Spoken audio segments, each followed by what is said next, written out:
recorded live in the studios of Brewery Street Mafia. This is a Red Dog Fred production.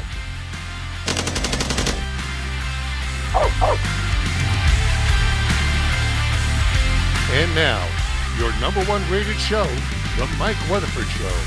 Here's your host, Mike Weatherford. Hey, welcome back to the Mike Weatherford Show. I'm your host, Mike Weatherford. The missing, unsolved murders and all the goings-on in our area across the United States, we're going to be talking about tonight. You know, we're going to get some updates on what we're finding because, you know, there's a lot of things going on out there. There's a whole bunch of, I don't know if there's more of it or we just got more information. I've got 3 people with me tonight that's going to really give us some updates on what they know is going on. I've got Burt Staggs live in the studio. I've got Amelia Courtney. She's going to be zooming in. And Heather Cohen. They're going to be zooming in. They're from New Jersey. Some of them's in East Tennessee. And my buddy, Burt Staggs, is live in the studio. It's good to be back, Mike. Good to be back. Man, how you been doing? I've been good. Recovering from the Bradford pearitis. And, you know. Hell, I know, brother. It's rough. We've had this bad weather, and I keep thinking, those Bradford pears must truly be spawns of Satan.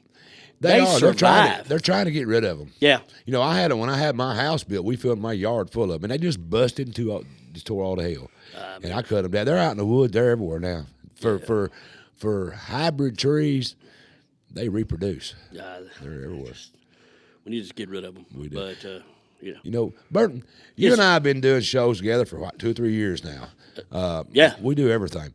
I want to ask the viewers a question. What do y'all want Burton and I to do? I mean, what show would you like for Burton and I to get on top of and bring to you, our viewer? You can type it in down here. Burton has got over 1 million followers on all his pages. He knows everybody in across the country. What show would you like for Mike and Burton Staggs to start doing to bring you, the viewer, what you want? Just tell us. That's all we want, right? Yeah, we're ready to do some stuff. Yeah, I like to just team up and do the Reddit. You had this thing called AMA. Yeah. Ask Me Anything. Yeah. And I like that scenario where it's just kind of rapid fire. Yeah. You don't have to go into long stories. Just somebody asks you a question and you give them something. Yeah. I'm going to ask you one. Chocolate or vanilla? Chocolate. That's what I thought. See yeah. Did you know I judged the Tennessee's first chocolate gravy festival 2 weekends ago in Salina, Tennessee. I ain't really got a liking for chocolate gravy. Myself and my buddy Nick Barris from Channel 5. Yeah. But you know what was really cool about the chocolate gravy festival? They took us on a tour of the Salina, or I think it was Clay County or whatever museum. And I get down there, and the lady said, y'all probably know our most famous resident, Dumas Walker. Yes. And I was like, the Dumas Walker? Yeah. She said, Burger fries and a bottle of ski. Well, let me tell you, Dumas was from Salina. Yeah. Right Adams out that area. Huh? Was it Adams? Moss. Moss, that's right. He's a world champion marble shooter. That's right. The best in the world. That's right. And the Kentucky Headhunters, they were from across the line, and I forgot the little name of the town, but they would eat at this little restaurant, Ed something, and they would get the slaw burger fries and a bottle of ski. Yeah. And then they go down to Dumas's and shoot some marbles. Yeah. And apparently shooting marbles was code for gambling. Yep. And he was really good. And he may or may not have partaken in illegal spirits. I'm not sure. I'm surely not. It was a package store. Dumas Walker's is a package store. That's right. So I managed to find his grave. Really? Yeah, I went out and hunted. It's all true. It's all true. You know, do they still make ski? Yes. I hadn't had one in years. They got one of Nick Barris's buddies from Channel 5. Yeah. Sent me a bottle of ski and a bag of sweet heat potato chips. I was ready. All right. All right, folks, all y'all want to do is just look on whatever you want Burton and I to bring you. If there's something that you say, hey, I need y'all to do another show with X, Y, and Z, y'all just tell us, the viewer, what you want Burton and I to do, and we'll do it. So we want to start the show out. We're going to bring in the girls. I don't know any order. I don't know how they're going to do them, bring them on, but we're going to bring in, let's just go alphabetical order. Amelia Courtney. Hey, welcome to the show, Amelia. Hey, how are you? Fine. How are you doing up here in New York or New Jersey? I'm good, but I need to know. I don't know why I don't know what ski is. Ski is you know you were from Tennessee. Do you remember? Did you ever have Sundrop? It was a citrus drink. Yeah. It's akin to a Sundrop. It's a Right. citrus drink. Yeah, it's ski. Okay. You heard that song, Slaw Burger Fries and a bottle of ski that Kentucky Headhunter sung it. Bring it on out to my woman and me. Yeah. Okay. That's where it comes from. That's where you ever heard of Kentucky Okay. Headhunters? Yeah. All right. Well, anyway, a bottle of ski, it's a drink. It really is. Okay. See, Okay. do you know what sweet tea? Do you remember what sweet tea is? Yes. Okay. Man, I'm gonna tell you, you guys up there, we love that area up there. I do. We love New Jersey. I love New Jersey. You know, New I York. found out something about her. I didn't. She may not want. Can I say what your husband does? Sure. Her husband is the chief communication officer for Major League Baseball. If Noah Smith is listening, our new up-and-coming videographer from here, he is probably going to start stalking you. I mean, she told me that, and I said, "Really?" She just, yeah, my husband. No big deal to her. She's been around all of her for ever since she's been married. Nothing. It don't mean nothing to you, does it, Amelia?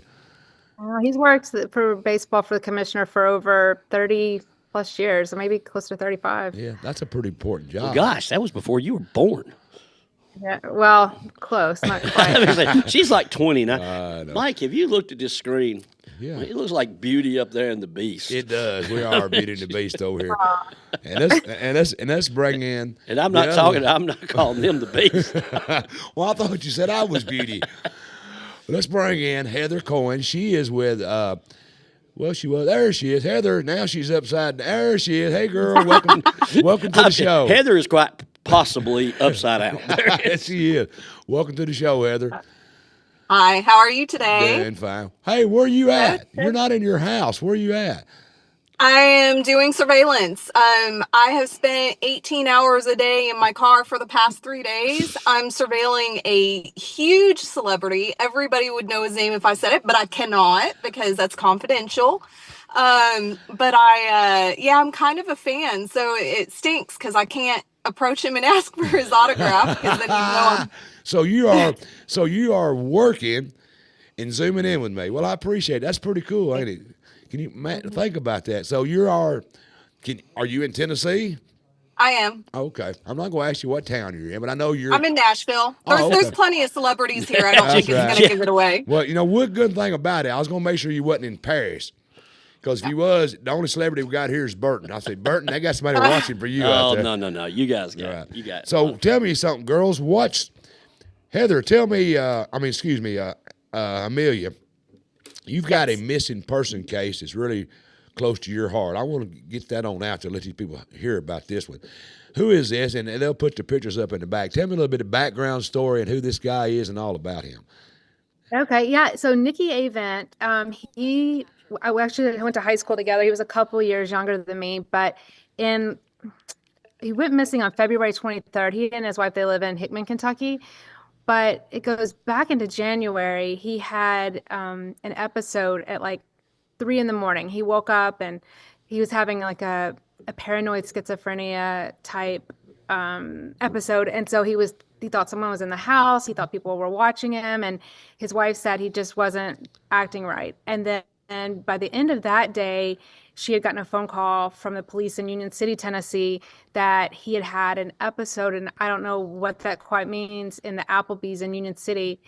And her car was found about 3 miles from there. So he drove from Hickman to Union City, got out of the car, and walked into the Applebee's. And I don't think he was violent or anything, but he did something that had cause for an ambulance to come and get him. And then the next morning, he was committed to a hospital in Memphis. So this was in January, and there he was diagnosed as being paranoid, schizophrenic, and he was put on 4 medications.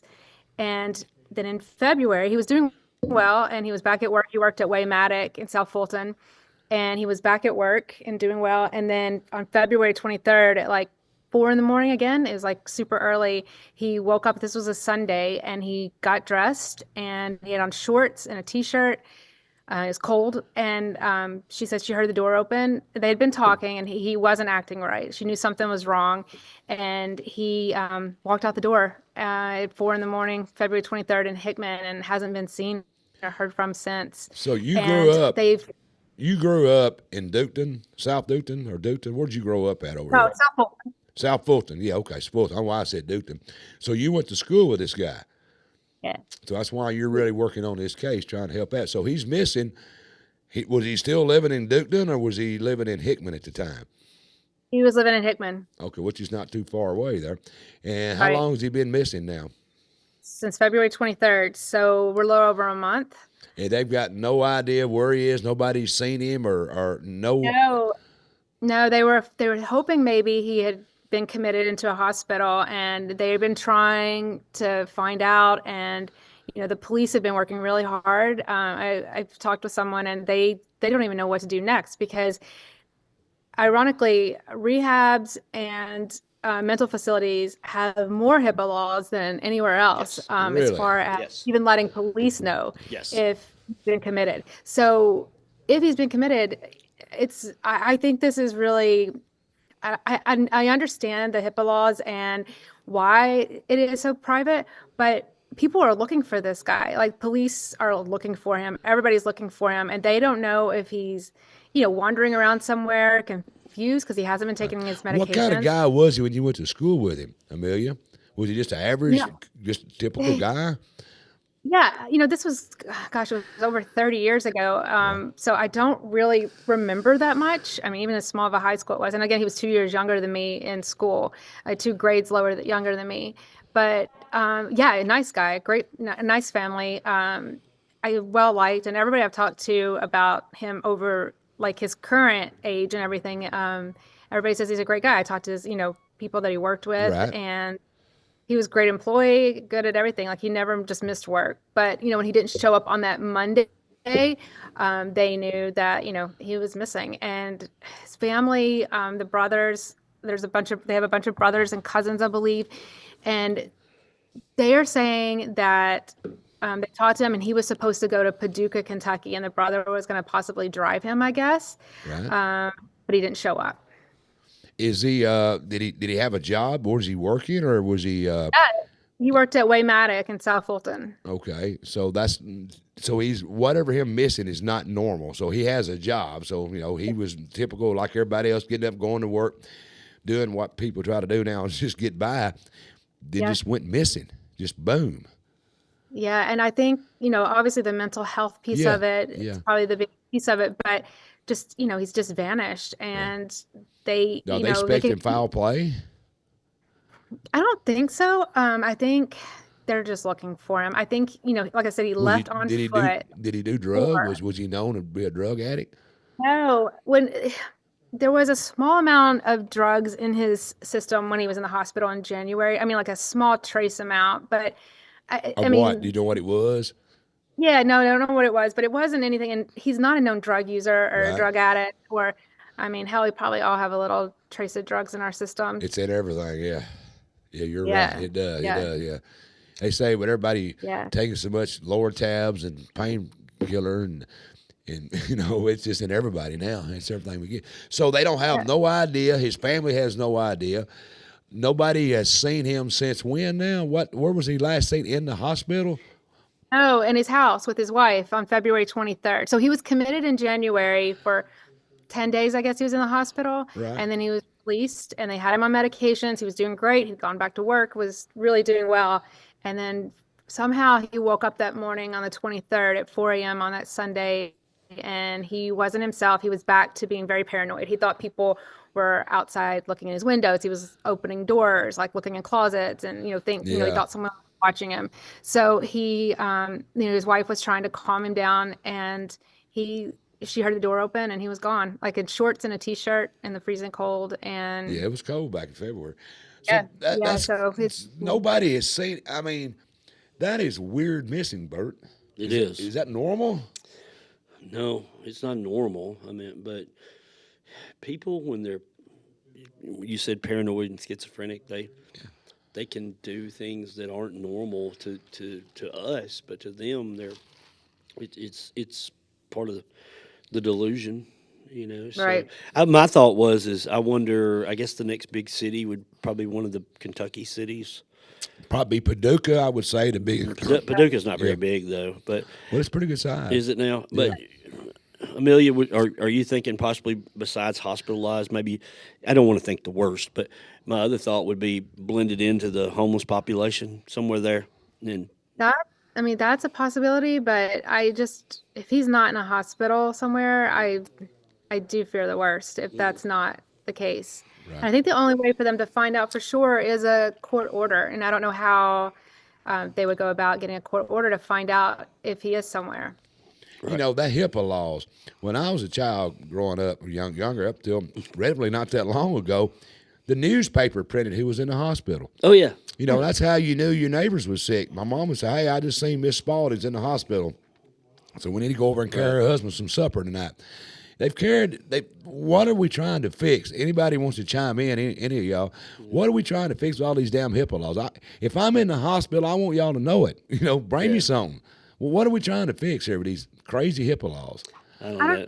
don't know, but I feel like, especially in cases like this, like a wife or mother or someone needs to know, or the police even, because I mean, they're out there What are we trying looking for him, and you know. My question's always been, what wrong are we trying to right by these crazy HIPAA laws? I mean, back when school, if you missed school, they put your name in the paper. Yeah. You remember them days, any of y'all? Yeah. I do. And they put your name in there if you're in the hospital. Now they got it so locked down that, hell, if you go missing, well, you don't know, should we be looking in the hospital or is he truly missing? That's the question. But as Amelia said, I've had cases where people would reach out to me and say, I can't find my daughter, I can't find my brother, I can't find this one. And I'll call the sheriff, and a lot of times they'll say, hey, they're in rehab, they don't want to be found, just tell them they're okay. you know, and that's about it. But Amelia, are you saying that the family cannot get anybody to tell them that he's in a mental hospital? Is that what you're telling me? Yeah, that, or he's just, the answer is no. You know, like he's either not in one or they're not telling. But I mean, don't know, is the HIPAA laws that strong where you can't tell the wife? So yeah, for that. So you can't, your husband or wife, you can't find out your husband's medical condition if they don't want you to. Mm-mm. That's the craziest damn thing I've ever heard of. Yeah, and HIPAA is strong. Well, what are they trying to fix, Burton? I don't know. I think we just got to be a little overly private. I mean, we need some privacy protected, but I think it can get. Well, I can understand if you don't want nobody to know you got something wrong with you, that's fine. But I mean, we should have took a sculptor's brush, and they just took a wide paintbrush, I think. The government's bad about that, fixing it. So there's no idea. Have you talked to the police over in that area, Amelia? I haven't talked to the Hitman police. I've talked to someone in Kentucky that has been asking some questions for me, but they don't know what to do next. Like, they have called, they have looked for him. They don't know what the next. Is he reported? Is the police got him reported as a missing person? Yes. So can the police find out if he's in a hospital, or the HIPAA even stops them? Yep. That's crazy as hell. Well, if that's a Kentucky thing. Unless they have a court order. A court order is the only way they can do it. Well, you'd have to have one for every mental hospital within 100 miles here, then. A court order for everyone. Exactly, yeah. It would have to cover a large area, yeah. So that is crazy. Is that normal, Burton? It doesn't, but it may be a Kentucky thing as opposed to a Tennessee thing. Or maybe I'm just to the point where he's maybe really a lot of mine are the fact that put that back up there. That the sheriff knows the situation. That the sheriff knows the situation, that they've checked into rehab and is just basically saying they don't. Wouldn't he tell the wife?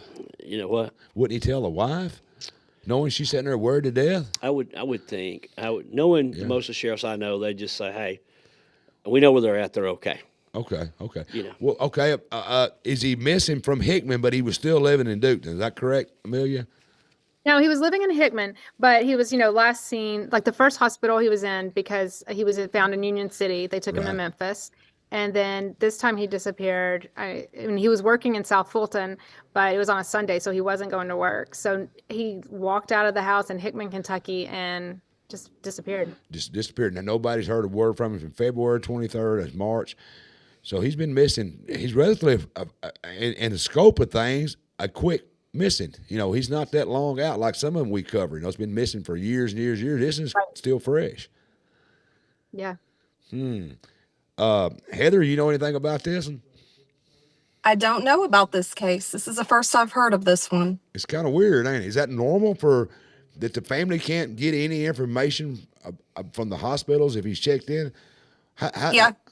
So that's just, I didn't know HIPAA was like that. So if you're married and your wife wants to see if you're in a hospital somewhere, they can't get that information.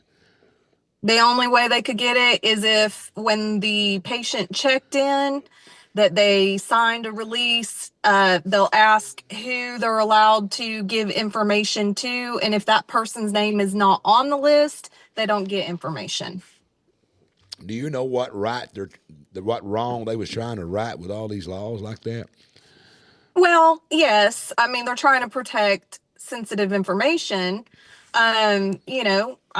Obviously when an adult checks into a facility and they don't want anybody to know that they're in there, then, that information does need to be protected. But, where's that line drawn? Yeah. What is... Well, Burton's thinking that the sheriffs probably know they can get that information, correct? Well, I'm not saying they can. I'm saying that in the areas that I deal with a lot, and you have a lot of random people, and I know Heather knows what I'm talking about because we kind of peruse the same areas of Facebook. You're always getting inundated with something. My daughter's missing, my friend's missing, my this is that. Right. You call the local sheriff, they'll be telling you like off the record they're in rehab. I told the mama she's okay. I mean, I know where she's at or whatever. So I'm not sure if that's necessarily and that may, in that case or those cases, it may be where the brother, the sister, the daughter, whoever's missing, authorize the sheriff just tell them I'm okay. Yeah. And I think Heather would probably agree with us. A lot of the people we deal with in these cases, they're wanting away from their families because they are problematic. Yeah. In the drug areas. Yeah. Amelia, have you talked to his wife yourself? I'm sorry. I have to get my computer charger. I'm so sorry. Yes. I'm sorry. Okay, you're fine. I'll run and get it. I don't want it to shut down on me. Yes, I've talked to his wife a lot. I talk to her, speak with her every day. And she she got no information.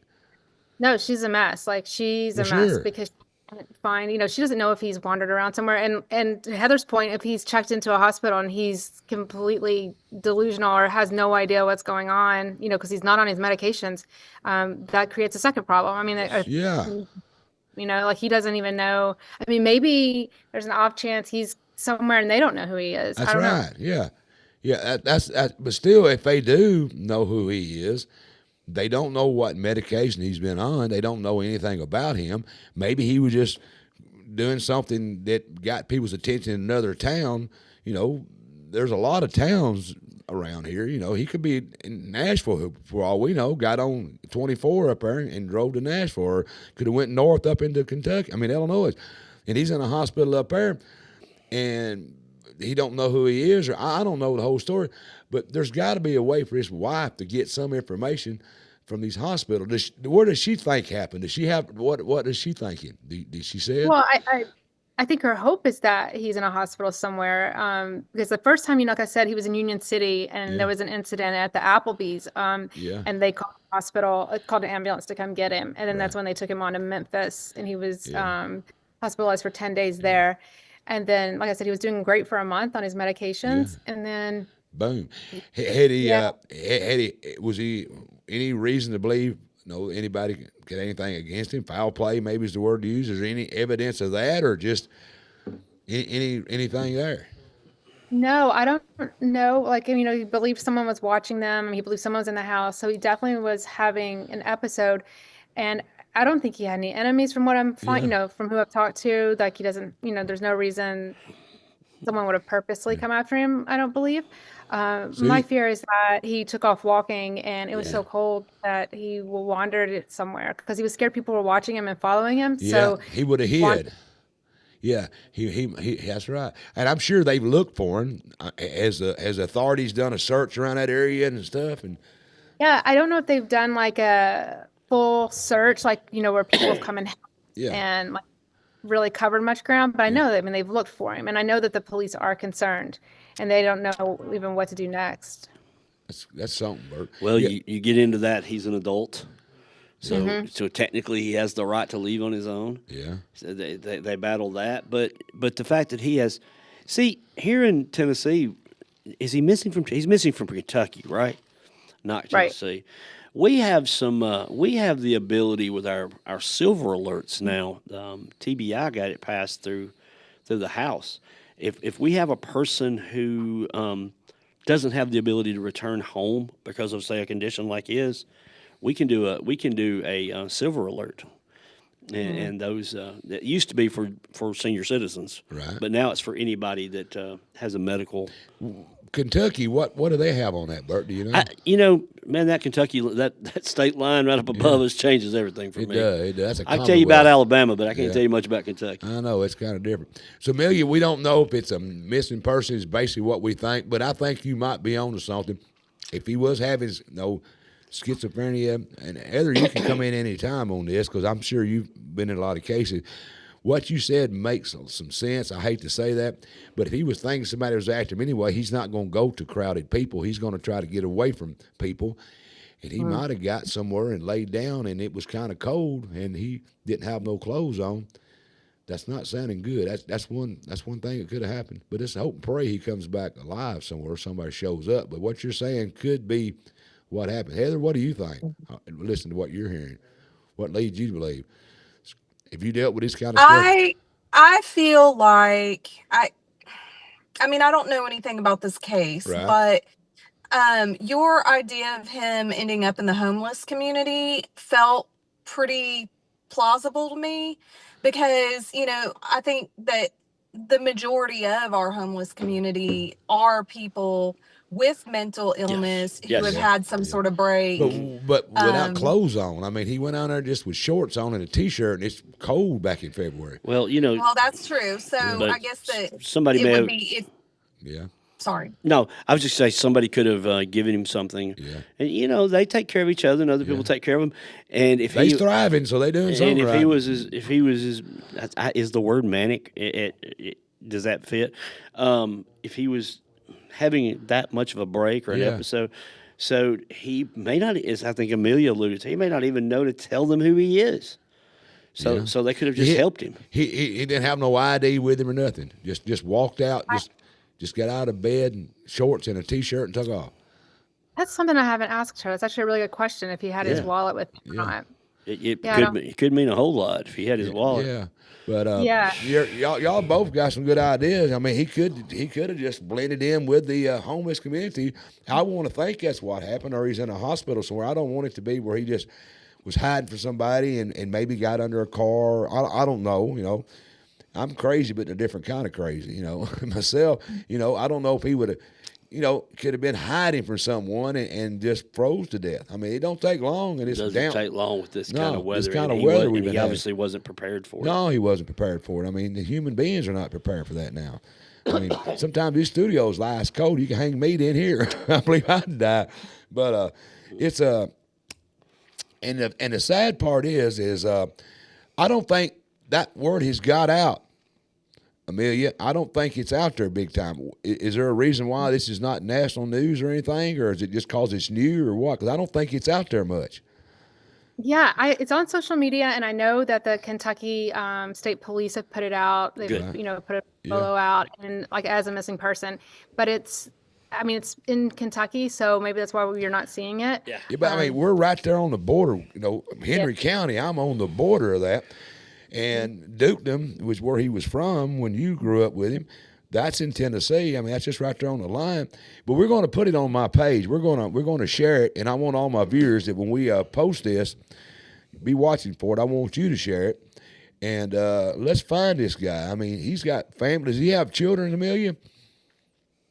Yes. Okay, he's got a wife and children that wants him home, and he needs some help. I mean, he just, everything, bad things happen to good people. This guy, it just evidently, I'm thinking y'all probably right. He just got a little problem here, and he needs some help to get back home, Burton.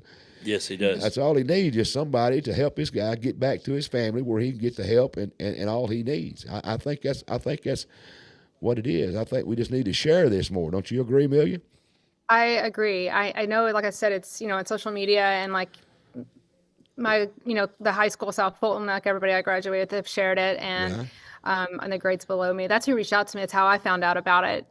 Was some people that were in his grade reached out to me. Yeah. And so then I found his wife, and she and I, talked, like I said, every day about, what's been happening. She's been going to the police every day, and the family's just as strong. That they're losing their mind. They'll be, I would be if it was somebody in my family. I mean, y'all see this more than I would, but I can only imagine as a wife or a husband, and it could be either side, what they're going through. And we need to share this more. I want all my viewers, as quick as we can get done, we're going to pop it on there, and I want y'all to pick it up, and I want y'all to share it everywhere you can. Share it all across, because look, Henry County is right on we're a border county. We're right on a border of Kentucky, and that area up in here, you can go either way. He could even went over in Missouri, and if you look, it's not that far up there to Cairo, Illinois. There's a lot of area right in here that you can get to from here. So we need to share this, have your family and friends out of town share it. We need to share out about at least saturate it 200 or 300 miles from Duketon and Hickman, Kentucky, which is real close together right. We need to share that 200 or 300 miles. I mean, we need to blanket it. You agree, Amelia? Oh, 100%. I think if he's out there, somebody will recognize him. They will, but they got to know he's missing. That's the problem. Is somebody right now may be seeing him or sitting there talking to him somewhere and don't even realize he's missing if he doesn't know he's missing. I was going to say, if he doesn't even know who to ask for help, or that he needs help. All right, we're going to share that on my page, and I want all my viewers to pick it up. I want you to share it and have your family and friends share it, and we're going to get this boy found. I'm going to take a commercial break. When I come back, we're going to talk about a little bit about Sebastian Rogers. We're going to talk about Pauline Pusser. We're going to talk about David Swift, and I want to talk to Amelia about Carla and Vicky, and you're going to talk about the Holly Bobo, right? We can do that. We're going to talk about all that stuff. So don't go nowhere. We're going to take a commercial break. Y'all girls stay right with us. If y'all understand paying the bills, this is what you call paying the bills. I got to pay the bills. So we're going to take a commercial break, and we'll be right back. We need to do the. Hey, Mike.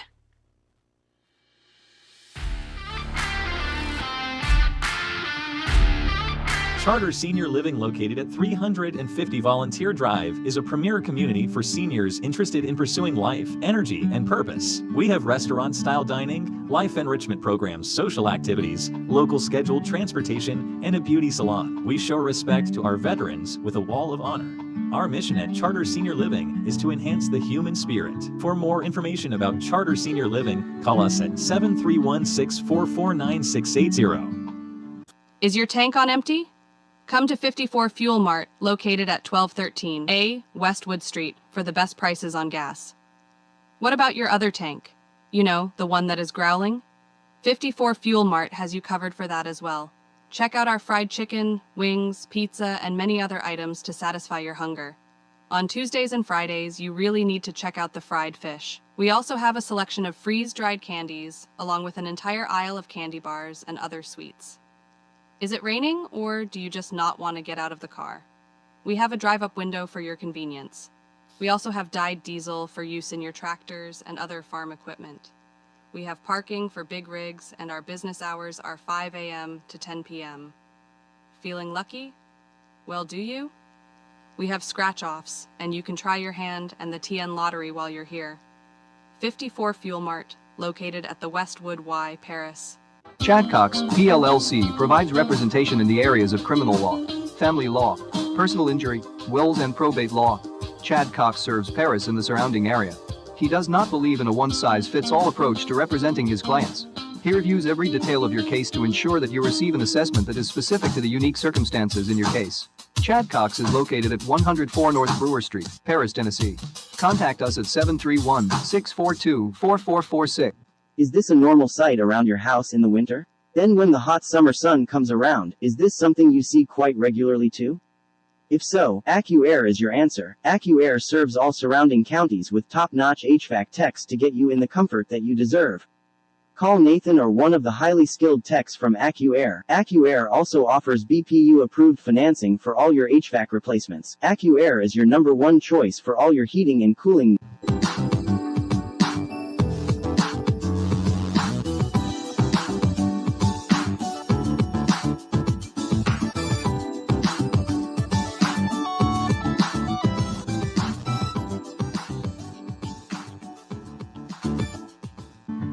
The Downtown Event Center is available for parties, meetings, or family get-togethers. The center comes with spacious seating and an area that will help make serving food easier. If you are having a birthday party, this is definitely the place for you. The Downtown Event Center is located at 107 South Brewer Street.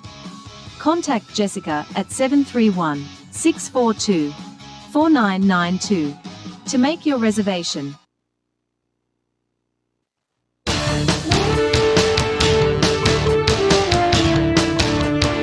Hey everybody, this is Jeremy Buckaloo coming to you from the Brewer Street Mafia Studios. We've got some exciting news for you, and that we've got a new show coming your way. Sportscast with Jeremy Buckaloo will air every Sunday night at 7:30 on Facebook, on myparistv.com, and the YouTube channel. And we're going to talk everything sports from Henry County and the surrounding areas. Our first show will feature new Henry County head football coach Josh Wolf here in the studio with us. And so we hope that you can join us again. That's every Sunday night, 7:30, Sportscast with Jeremy Buckaloo. We hope to see you.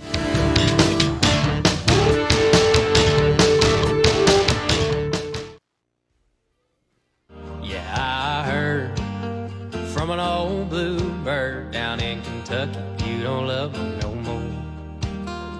All right, folks, look here. We have got Junior Staggs and Friends coming up Friday, April 18th, 7 p.m. at the Parlor in downtown Puryear, Tennessee. Look, tickets are going fast. Go to juniorstaggs.com, get your tickets, and show up and show out. This is going to be cool. You got special guest Caden Wilson coming in. He's an up-and-coming singer, songwriter, and Junior Staggs himself will be live at the Parlor, downtown Puryear. Like I said, go to juniorstaggs.com, get your tickets, show up and show out. It's going to be a good show. Don't miss it. April the 18th. It's coming up pretty quick. You took me to the Parlor. You've been there. I've been to the Parlor. Don't forget, next week, you asked for it, you're fixing to get it. We got T.R. Crooks coming back live in the studio, unplugged and unfiltered. And we've also got, right out of Nashville, the songwriter president, Bart Herberson, going to come right here in the studio. And we're going to be talking with Jimmy Stewart, Michael Hendricks, Bart Herberson. And also, Michael and Jimmy is going to sing some of their hits. Can you believe it? Right here, live on the Mike Weatherford Show, we get, by popular demand, the T.R. Crooks are coming back. Michael Hendricks and Jimmy Stewart's going to be live in the studio, and they're going to sing a couple of their hits along with Bart Herberson. You don't want to miss it. Coming up here. They're going to take over the studio next Tuesday, right here, same time, same place, right here on the Mike Weatherford Show. Don't forget, every Thursday evening, my sister show, Good Day Paris, 6:30 p.m. on Facebook Live. Go find them, go follow them, check out what's going on over there. Hey, that is my sister show called Good Day Paris. You can see I've even been on that show, so you know it's got to be. I made it a good day when I went on there, brother. You did. I made it shine. There you go. Good Day Paris, Facebook Live, Thursdays, 6:30 p.m. Don't miss all the fun. All right, my other show we got going on is called the Tennessee Informer. Chair and Hummus, they're supporters in Tennessee. Special guest Kathy Henners. Is that how you say that, Bert? Henners, that name, Kathy Henners. Retired police officer, author, and an Islamic expert will be on the show telling us about Hamas and their support they have in Tennessee. You don't want to miss this show. This is on the Tennessee Informer. It's on Facebook. It's on YouTube. Go find them. Go follow them. Tune in and hear all the great stuff that Dave Vance over the Tennessee Informer has got to tell us. It's going to be a good show. That's coming up Monday, April 9th. Hey, we've got something exciting going on at Puryear Day this year, May the 17th. We got a new game that me and Tater from out here is going to do. Tug of Wars. I've got the Henry County Sheriff Department taking on the City Police Department. I've got the BPU. I've got some the fire department in Puryear. I've got the Cottage Grove Fire Department. I've got some waitresses. Let's check this out from different restaurants going to take on each other. We have got some exciting times coming up at Per Your Day, May the 17th. But you know what? I need some more teams. I need you to get a team together and contact me. I'll let you take on the sheriff department. I'll let you take on the police department. Or I'll let you take on whoever you want to take on. Hey, all y'all guys that going to the gym, all y'all big buffy guys, get you a team together and let's go have some fun at Per Your Day. That's May the 17th, the Tug of Wars. There's going to be a lot of great events going on at Per Your Day, but I'm going to be running, me and Tater are, the Tug of War. Like I said, I got the sheriff department taking on the city police department. I've got the fire departments taking on each other. I've got waitresses in restaurants taking on each other in tug of war. And I'm going to dig a ditch and put water in this hole. Somebody's going to get drugged through the water. So if you think you're tough enough and you got what it takes, put you a team of 4 to 5 people together. Call me, get a hold of me right here on Facebook if you think you're tough enough. Because you got Burton might be there. Burton might be my anchor man if the Mike Weatherford show puts one out. So you might want to come on down to the Per Your Day, get you a team together if you're tough enough. Right, Burton? You got to be tough. Yeah. You got to be. And don't forget, we got a new show coming up this Sunday, 7:30 p.m. We're launching a new show right here in the Brewer Street Mafia called Sportscast Live with Jeremy Buckalow. You asked for it, we're delivering it. What we want you to do is tune in, go follow him, go on Facebook and follow Sportscast with Jeremy Buckalow. He's going to have the new Henry County head football coach. He's going to be right here talking to him live in the studio. That's this Sunday and every Sunday right here on the Sportscast with Jeremy Buckalow. You asked for it, we got it. What do you think, Burton? We got a lot going on around here. Man, you got a lot going on. So you got Jimmy Stewart coming into the thing. Yeah. Man, I love that movie about angels. And yes. That's a different Jimmy Stewart. Oh.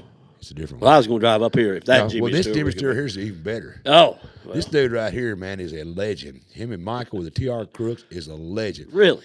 Okay. They was like Leonard Skinner. Same era. Oh, okay.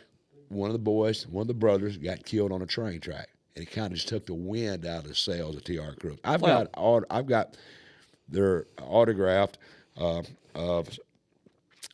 album cover from them. They was the big deal within 500 miles of Paris. They was coming up in the 70s. They was big time until that tragedy happened. You know what? Leonard Skinner's lucky. They still went on after that big plane crash. Sure. They just couldn't overcome the problem, so they just kind of dissolved it. Jimmy went on into Nashville and was a songwriter. He wrote a lot of #1 songs for Toby Keith. He wrote a lot of songs.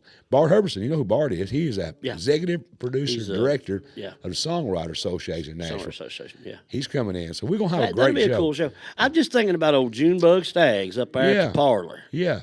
Can you believe, seriously, that 2 old boys from Wayne County that are both named Staggs, that are not relatives. How is that? Hell, is that possible? And that he knew my parents, knew my brothers.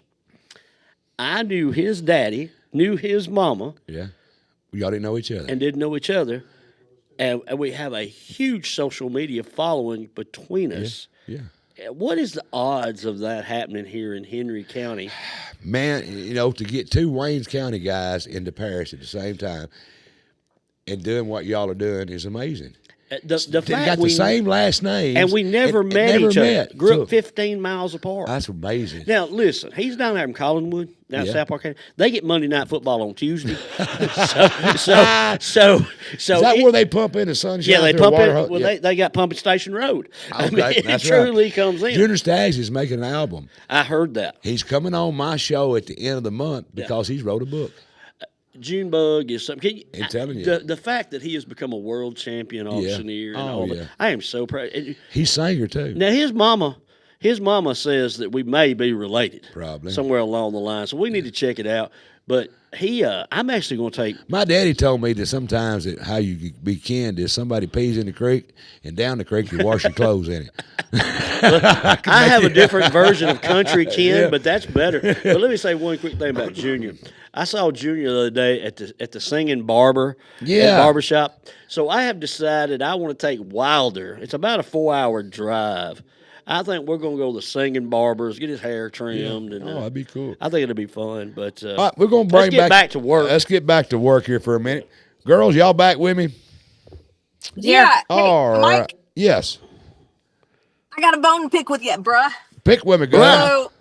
So, before we went to break, you did not mention my cases I wanted to bring some awareness to tonight, which We're was going Desiree to. Wright and We're Gary going to. Sutton. You forgot about them. No, I have not. I've got it wrote down right here. Okay, But we just talked. making sure. Amelia's got it. I may need to give him these glasses. Yeah, I back. may need to. Okay. Let's start. All right, tell me where you want to start, Heather.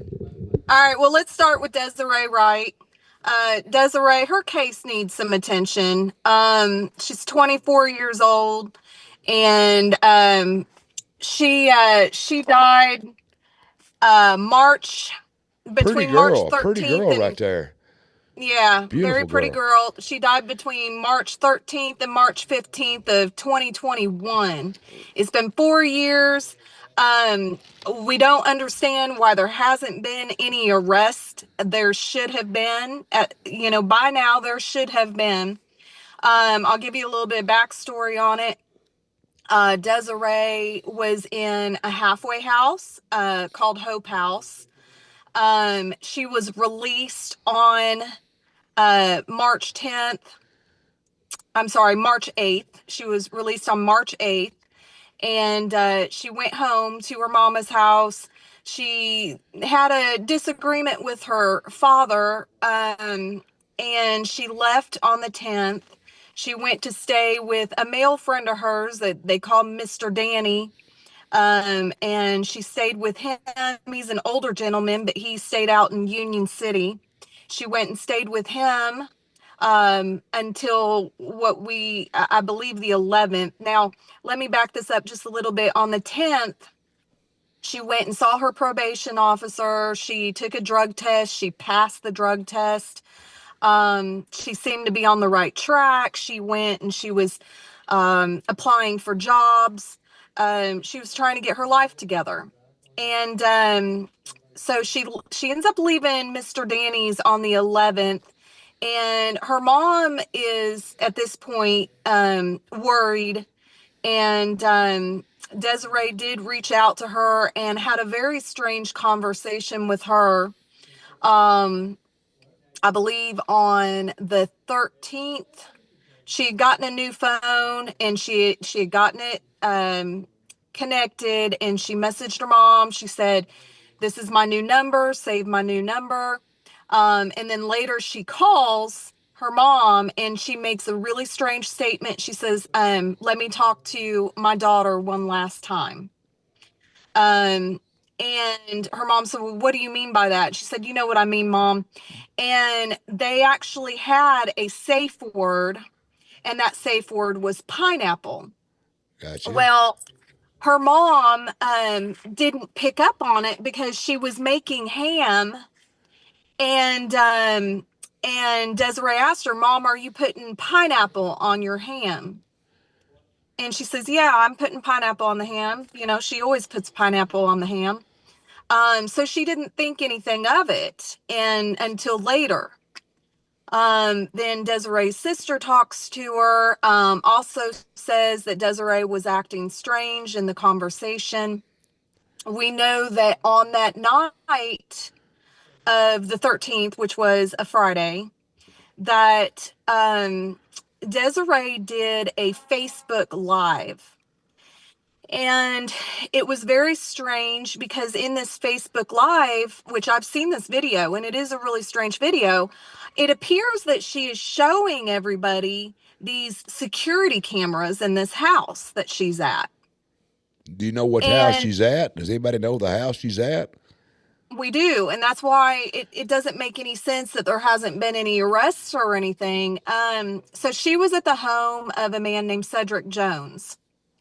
And her mom knew of Cedric. There had been some history there, and her mother says that, if she had known that Desiree was at Cedric's, she would have gone and gotten her and brought her back home.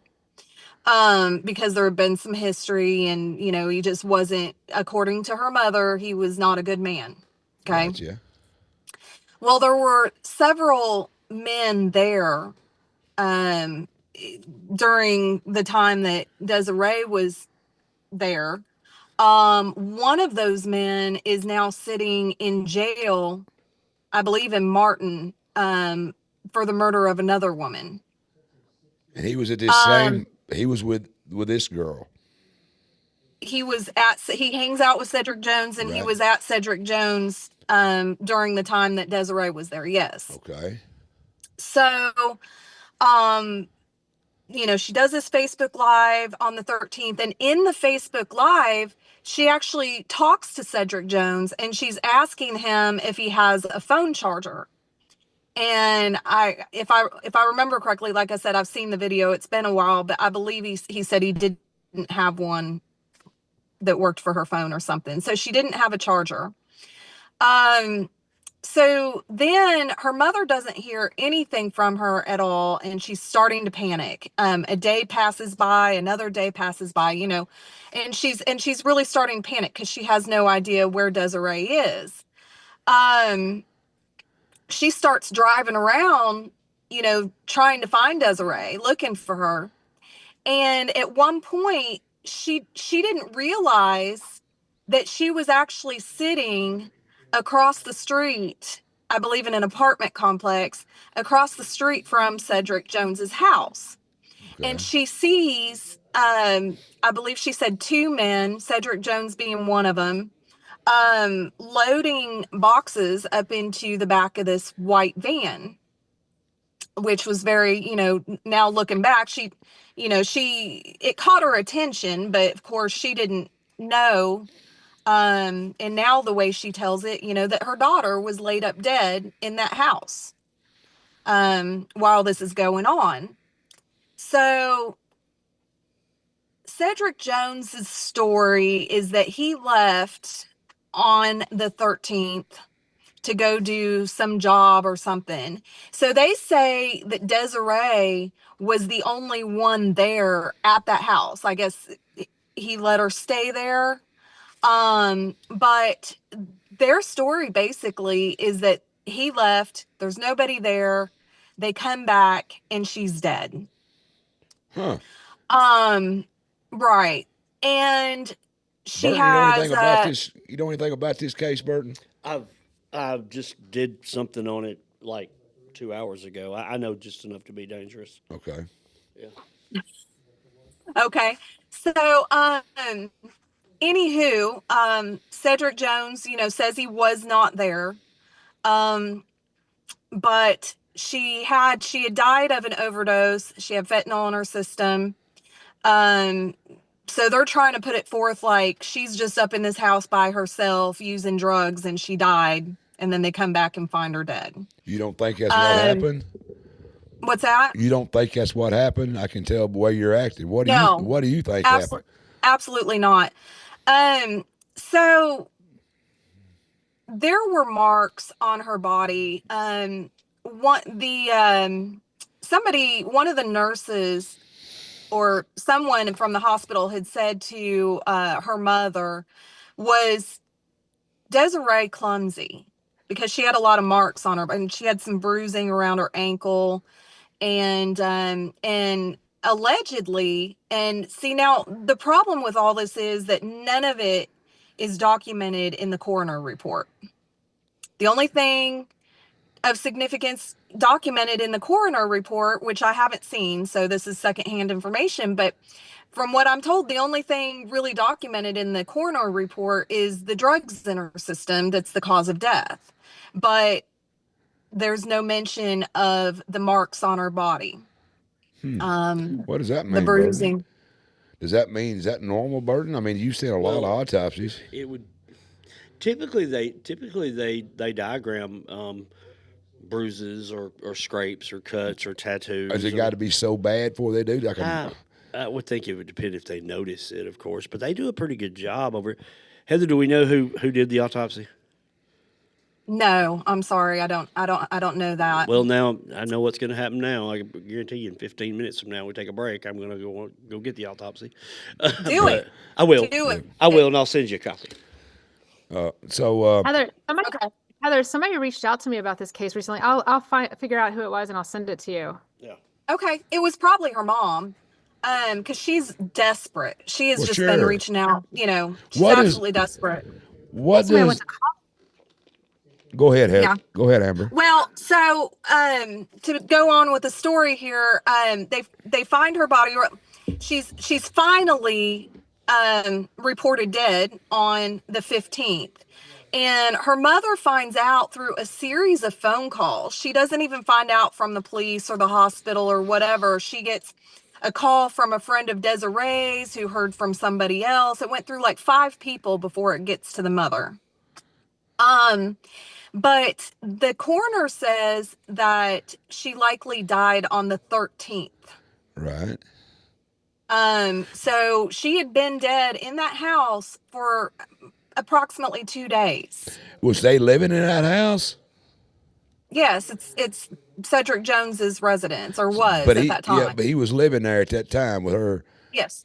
And did he not say he didn't see the body? I mean, I'm kind of lost. Help me out here. I mean, if you're He living. says he wasn't there. He says that he had left and gone to work or do this job and then came back and found her dead. Right. Right. So so that case right there, you're saying it because of the bruises, and what makes you think that somebody killed her? I mean, I think it's obvious. Well, and there's allegations that her pelvis was broken. Again, I haven't seen the coroner report, and her mother says that that's not even documented in the coroner report. But her mother says where did it come from? Her pelvis was broke. Who? If the coroner didn't say that, where'd they get that information? I'm not sure where she got that from. But that's what she told me, was that her pelvis was broken. Where else could they have got that information? I don't know. That's strange. If all that's bruising and broken pelvis and the coroner doesn't pick it up, I mean, in these cases, people talk a lot, and sometimes they're true, and sometimes they're not true. And hey Heather, I just did just a quick deep dive. The case is open. Just a quick deep dive. Yeah, just a quick deep dive, a shallow deep dive. The case is still open, and it is. Well, I'm gonna tell you why, and you know why, but we'll tell the listeners why. She died from acute fentanyl toxicity. It looks like is the ruling, yes. Which means in Tennessee, if they can find out who plied her those drugs, they can be charged with second-degree murder, so they'll keep it open. So that's why it's still open. I would think that'd be the reason it was open, which is a good thing because it keeps it open for investigation. That's a good thing. Heather and I will probably talk about statute of limitations today or at a future time. But the great thing is second-degree murder doesn't have a statute of limitations, so they can keep investigating this case. So the official ruling from the police is she died of a fentanyl drug overdose. Is what you're saying, Heather? Is that correct? Yes. Okay, but the family and you don't believe that's what happened. They think she was murdered. Is that what you're saying? Well, I mean, if not intentionally, then certainly, provided fentanyl, which is murder. Which is murder. Yes. Yeah, you're right. Right. Yeah. But there's just I'm trying to be careful. I understand. But there is a lead. There is some information that has made it our way pertaining to and again, it's just a theory. It's just, whether it's true or not, like Burt said, we don't know yet. Right. Hopefully we will know at some point. But the story was that, and here we're getting into conspiracy, I like to consider, everything. You have to. But the theory was that, Desiree had some information. She knew who had provided drugs and that there was this woman that died of a fentanyl overdose and that Desiree knew about it and that this was actually retaliation. Okay. That, because she knew who had. So Heather, what you're saying is they may have laced it with, was she taking something other than fentanyl? Was it a mixed drug or just pure fentanyl? What killed her, you think? Well, honestly, I'm not even sure that she was voluntarily doing drugs. That's what I'm asking, yes. That's what Yeah, I'm she asking. had just gotten out of the halfway house, That's and what she I was was kind of clean. going to. You think the fentanyl could have been planted in something that maybe a medicine that she's supposed to have been taking, or maybe I was think she could have been. The poison. story is the story from somebody who was supposed to have been there that told somebody else. So this is twice removed, okay? So it's hearsay. It's hearsay, and if it were to ever be used in court, then the person that told, the person that brought the information Yeah. to us Yeah. would have to be cut out, and the person who told her that was supposedly there would have to come forward and give I this got you. information. But the story was that she was actually tied up, which could explain the bruising around the ankles. Yep. That she was raped by by multiple men, Right. which could explain a broken pelvis. Yeah. It gets even more graphic and pretty out there. I won't go into some of the details that have been told to me, but so maybe she was forced. Maybe somebody hot Yeah. shotted her, Yeah. like literally Yeah. forced the drugs. That's possible. So, but right now the it's still open case, but Mm-hmm. they ruled it as just a death by overdose of fentanyl. Really? Which that's what it is. Yeah. But whether or not she voluntarily took the drugs that had the fentanyl on it, that's a whole other question. Amelia, have you heard anything about it? You said somebody reached out to you. What have you heard anything or done any investigating yourself? Oh, that was it. I think it was a guy I went to college with reached out to me and said, same as Heather, it needed some attention. And so I'll figure out who that was and see what their relationship is, like how this person knew Desiree, or, why it was important to them. I just think it might help maybe somebody else you could talk to. Sure. Where did this happen at, Heather? I don't know if we ever told the town. Yeah, so the Martin, Union City area, Okay. West Tennessee. Okay. So that's right over close to me. A lot going on in our area, Bert. You sure you want to hang out up here and around our area? You got 2 guns, a pepper spray, and I laugh about my daughter. She got a switchblade knife, pepper spray, a taser, and a gun. I said, what the hell? You expecting trouble? She said, no, not now. Heather's got a gun. I'll just bring Heather with me. So that happened over here in Martin, Union City area, is what you're saying, Heather. Yes. And Yes. and I've never heard that case. Never heard anything about that. There's a lot tonight we're bringing up that nobody's heard of. And that's what we want to do. We want to get the people talking about these cases. If there's foul play, it needs to come out. Somebody is guilty of something. And there is a small reward for information. I believe it's $2,500. And I don't know where you come from, mean, but that ain't small in my damn area, but go ahead. Well, somebody out there, somebody, in fact, I would even go as far as to say more than just one somebody. Right. There are people out there that know what happened to Desiree. Right. And, not for the money, but because, you do the right thing. That's right. Just There you period, go. because it's the right thing. That's right. That's what I tell. We're all in this old world together, and we need to help each other out. I mean, it's tough enough without help from everybody, but it just help everybody out. And that's what I try to do when I do these kind of shows. Is if we, which all of us involved in this, which was Amelia and Heather and Burton and myself, if we can just help one person. If we can just help one person through all this, it's worth all this. It's worth all the zoom in and all the footwork that my crew does behind the scenes. It's worth it all if we can just help one person. Because you know what? It could be one of us or one of our family members one day. We always got to remember, because bad things happen to good people sometimes. It just works that way. Nobody's immune now. Nobody's immune to it. So Right. that's a sad case. Bert, you got anything to add? But you guys you mentioned that there's so many cases. Yeah. And of course Amelia has amazing podcasts, and Heather does amazing work, Yeah. and you do, and I do what I do. But have you guys noticed Tennessee Missing and Unsolved? Gina Kay from, I believe, in Decatur County or over in that general area. She has built a Facebook page that has quickly rocketed to over 100,000 followers. Oh, yeah. And a lot of these, she works on obscure cases. I'll just say it bluntly. She also works on cases that are minority based that don't tend to make the news as much, or these other cases, and she is doing a fabulous job. So I just wanted to give her a shout out for the work that she is doing. We all work together on this. I mean, just because you're a wealthy person doesn't mean you get special treatment. No. Just common folks need help too, and that's what I want to do in my show. My motto is all the things we all want to know about, and that's what I want to do.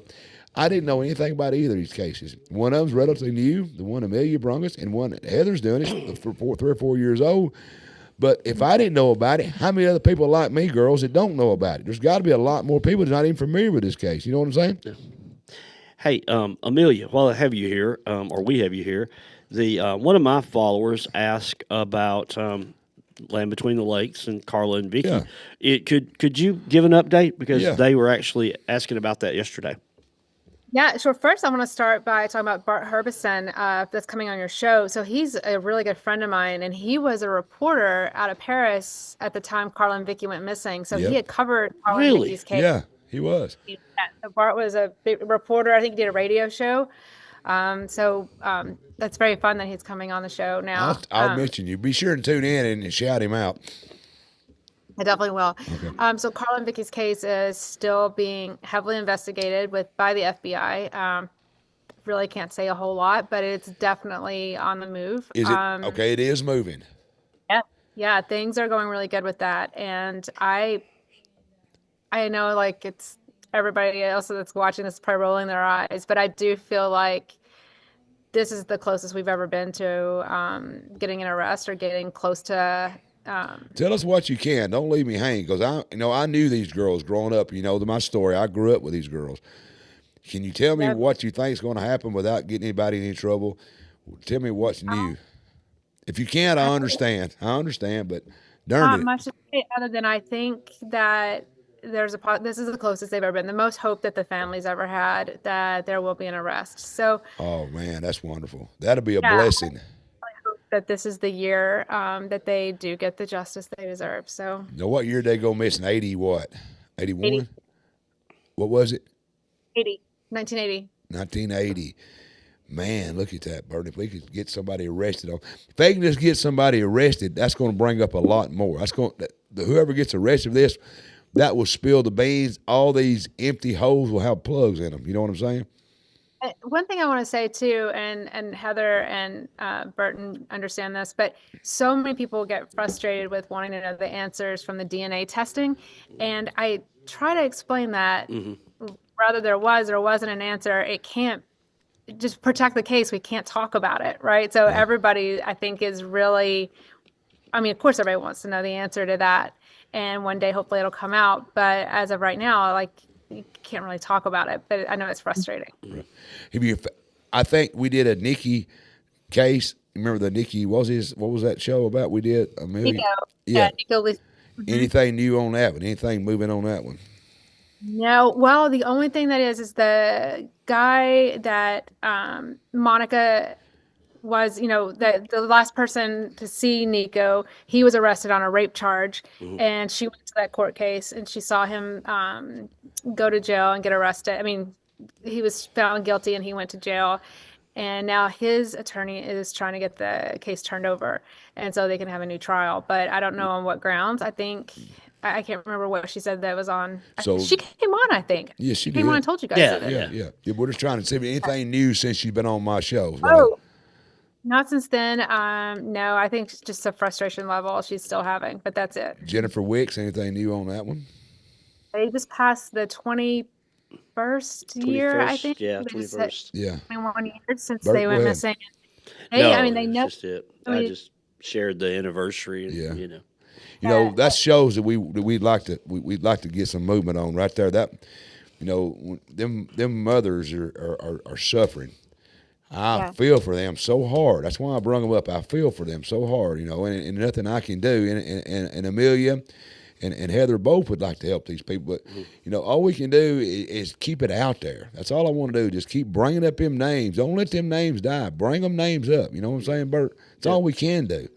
It's people like you and I just keep it out there. Keep it out there. Keep it out there. Yeah. Well, the name that we don't need to forget, we've just passed a year anniversary is Sebastian Rogers. Yes. And I think everybody has all kinds of different things. And, sadly, the Sebastian Rogers case has taken a life of its own online where, I'm familiar with that agency. I'm familiar with first name basis with everybody in media that's covering that. I called one of the investigators that's investigating this, and they wouldn't come on the show because it's investigated. But what do you think, Bert? What do you think's going on? I think there's so many different variables in it, but we're talking about Sebastian Roberts. Sebastian, I think, I think he's deceased. Let's pray that he's alive, but I think he's deceased. But I also think there's a lot of factors that say that he may have walked out of the home that night. He wasn't, just like the case that Amelia talked about in Kentucky. Sebastian wasn't dressed for the weather. The following day dropped down into below 30. Yeah. They changed it to an amber alert because of the weather and his conditions and things like that. And I think it's just as likely that he is out there in those woods that are just so unforgiving in that general area. Yeah, it's horrible. Yeah. Moving right along, I don't want to move out too quick. All about Pauline Pusser, the night autopsy. That's a big deal. Y'all girls, y'all familiar with that case, I'm sure. Yeah.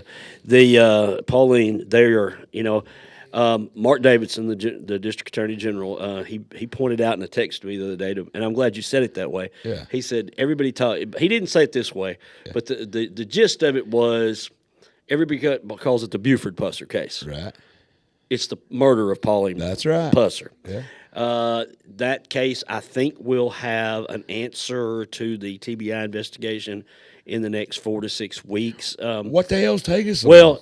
I think I can say this with. You tell me everything you can say. Well, don't hold nothing out on old fat boy sitting over there. Now tell me. Well, I can tell you this. Because I like that story. It was assigned to the district attorney that is from Buford's district. Which is McNairy County. Right. But the McNairy County district runs all the way to the Mississippi River in Lauderdale County. So, and this is a case we'll be talking about soon. They had a murder a year or two ago named, the deceased name is Johnny Harbin. And Johnny was killed by an ex-girlfriend and her boyfriend.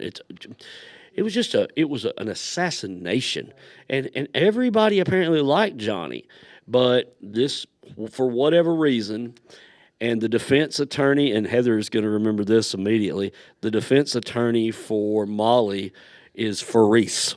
And so I know where we're going with this. I think Faris will say that she was, at some point, she had mental defect based on probably abuse from either Mr. Harbin or the new boyfriend, and that case was resolved because they didn't know who did it for years, and the girl who's been arrested for his murder, she started dating a guy that has a questionable past, and I guess she changed the papers who could pick the kid up at school. And the mama-in-law and the real mama got mad and went down there, and some things started happening. And then somebody realized, wait a minute, didn't they borrow a gun? Where's that gun? And they got to talking, and then it's the smallest. And I think Heather and Amelia will agree with this. And it was like Ray Crouch said about the Land Between the Lakes case. The smallest things are what break cases. That's right. I told my friend who was a really good friend of Johnny's, I said, this case will break when somebody gets a divorce or somebody catches a charge, and then somebody's going to say that because it was obvious it wasn't just one. People can't keep secrets. So it turned out that a child custody case broke this. Right. And so now they're on that. Now this goes back, we got off the tangent of Pauline. But between Pauline's case and all these other cases are stacking up on those ADA's desk. Right. And you've got the current murder of Johnny Harbin. You've got another murder case. You've got some. So they're overrun with murders. They're overrun. Yeah. And so what are they looking for in Pauline Pusser? Well, I think the TBI, and I may speak wrong here, but I believe they got some grant money. Right. And I think, they were supposed to use it on cold cases that could be solved. Right. So they allocated, I believe, some funds to this case. There's people that had brought up some different things through the years. Right. And we really don't know the answer to what's happening. We could sit here and talk speculation on this case. Well, didn't the original autopsy show she was shot? There was no original autopsy. Okay. That created a problem. Right. So, but did anybody? What she supposedly killed by gunshot? So they're saying. Well, my understanding is basically the rear of her head was missing. Okay. From the That's gunshot. pretty obvious. Yeah, it was a gunshot wound. Right. So I guess now we're just going to see if some believe that Buford did it. Some believe. How's that going to prove it by the autopsy? It could possibly disprove things that in his statements, if they could check, entrance wounds, exit wounds, Right. where did they come from? He said he was here, he was there.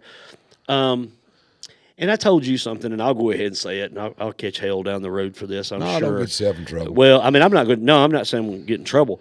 I just think that whenever this happened in August 12th, 1967, it's a date that after you've done this so long. If you believe, the problem is fact and movie fiction ran together. That's horrible in a case like because everybody believes, including me. Yeah. I went down there, and Guy Buck is the sheriff, and Guy dropped me pins on the map to where I could go and find the exact spots. And so I get down there, and you've seen Walking Tall. Yeah. So you've seen where Buford gets shot. They pull out from the church, and they chase him down, and they shoot the car up. Yeah. And then he drives away from them, and he stops, and he gets Pauline out of the car, and he's rubbing her head, and they come flying Jump a hill. launch, and they launch, and they shoot him as they fly by. Right. Right. So I get down there, and I'm looking for the hill. I'm like, well, where's the hill? Where? That's where the movie and the facts get in the It's way. a straight stretch in a farm. Right. And I'm like, what? Oh, that's a movie. Yeah. And what I think truly has happened in this is I'm going to go ahead and say it. And the Pusser clan will get ill, and the other people will say I'm wrong. I think in 1967 when it happened, if it happened similar to the way Buford's original statement said, I think, you've been shot, your wife's dead. You're probably not making the most coherent statements in the world. That's exactly. Okay. But, and I'll go ahead and say it because I've said it to investigators, I've said it to different people. Here's where I think the real problem with this story is. I think as Buford's fame grew, the story needed to get bigger because to match this. He was a wrestler. He knew he knew how to build a storyline, whatever.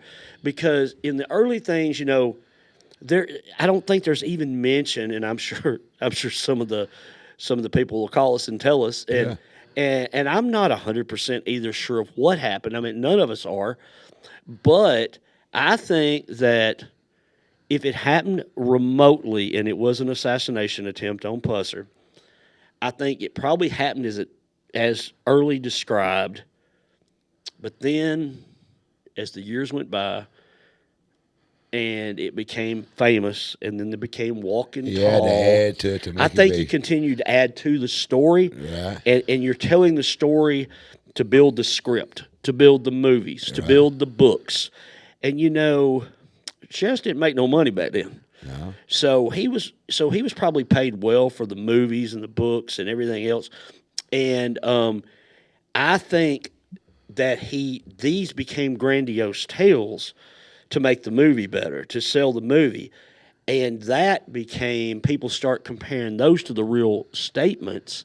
And I think that's where this thing. That's where the cloud's at. People can't separate. I see you. People can't separate the movie from really what happened. I actually was talking to the ADA, one of the ADAs in that office, because we're working on it. Yeah. There's another case. Yeah. And I said, I think we're going to find that this case started basically the way it started. Yeah. But then Buford's, the bravado and to live up to being, think about this. Being Walking Tall. If Pauline Pusser does not die in that accident, Nobody knows, or in that incident, Yeah. that shooting. Either way, if she does not die that night, on August 12th, 1967, nobody's ever heard of Buford Pusser. That's probably right. That's what made Buford Pusser, because the sheriffs here did the same thing. Sheriffs in Wayne County, Yeah. Lawrence County, Lewis County, Giles County. Even Henry County. That's what I said, right here on the state line. Yeah. He became famous because of Pauline's death. You got a point.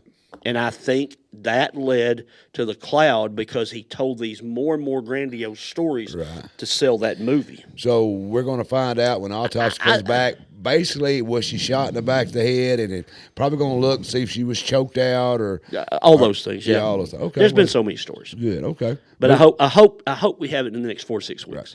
Who wants to touch the David Swift deal? Heather, you got anything you want to update, or you, Bert, anybody?